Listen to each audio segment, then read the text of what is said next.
चेहरा कोणता घ्यायचा हे माझ्या हातात नव्हतं. हाताच्या रेषावरचं भविष्य मला तर कळत नव्हतं. हाताच्या रेषावरचं भविष्य मला तर कळत नव्हतं. काळ्या भोर मनगटाच्या ताकदीवर जगायचं हे माझ्या आईनं मला पोटातच शिकवलं होतं. हे माझ्या आईनं मला पोटातच शिकवलं होतं. थोडीशी मोठी झाल्यानंतर शिवाजींचा पोवाडा ऐकला. थोडीशी मोठी झाल्यानंतर मी शिवाजींचा पोवाडा ऐकला.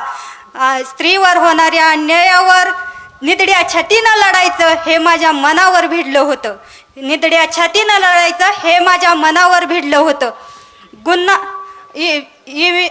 EVM विरुद्ध ज्यावेळी उठवला त्यावेळी आमच्यावर गुन्हा दाखल केला. असा काय आम्ही गुन्हा केला होता? काय आंदोलन केली होती? चिडचिड झाली होती? इथं नेमका प्रॉब्लेम काय झाला होता की इतकी मीडिया किंवा इतकं प्रशासन सरकारनं विकत घेतला आहे का? हा माझा सर्वप्रथम सर्व महाराष्ट्रातील जनतेला पहिला मोलाचा प्रश्न आहे. गुन्ह्याविरुद्ध उभा राहायचं हे माझ्या सावित्रीनं मला तिसरीच्याच इतिहासात शिकवलं होतं. गुन्ह्याविरुद्ध उभा राहायचं हे माझ्या सावित्रीनं तिसरीच्याच इतिहासात शिकवलं होतं. न्यायाविरुद्ध लढण्यासाठी शिक्षण देण्यासाठी तिने त्यावेळी शेणच झेललं होतं. लाडक्या बहिणीचा मुद्दा समोर करून तुम्ही आमच्या अहिल्याचा अपमान करत आहे. लाडक्या बहिणीचा मुद्दा समोर करून तुम्ही आमच्या अहिल्याचा अपमान करत आहे. जिने स्वतःच्या हिमतीवर किंवा स्वखर्चानं ज्यावेळी समाजाला जगवलं होतं, तिनं अनेक पानपोया अनेक उपक्रम करून तिनं स्वातंत्र्याशी कसं लढायचं हे आम्हाला पिंडीला मिठी मारून दाखवलं होतं.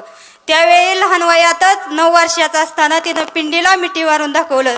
पुण्यश्लोक अहिल्यादेवी होळकरांचा, पुण्यश्लोक अहिल्यादेवी होळकरांचा.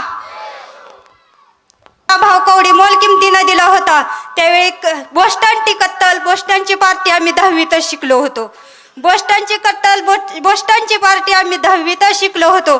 त्यावेळी अनेक उठाव होत होते, अनेक अन्याय होत होते. त्यावेळी गावोगावी उठाव होत होते. तिथल्या तिथे लोक चिरडली जात होती. त्यावेळी इंग्रजांना देशातून बाहेर काढण्यासाठी 150 वर्ष गेले होते. इंग्रजांना बाहेर काढण्यासाठी 150 वर्ष गेले होते.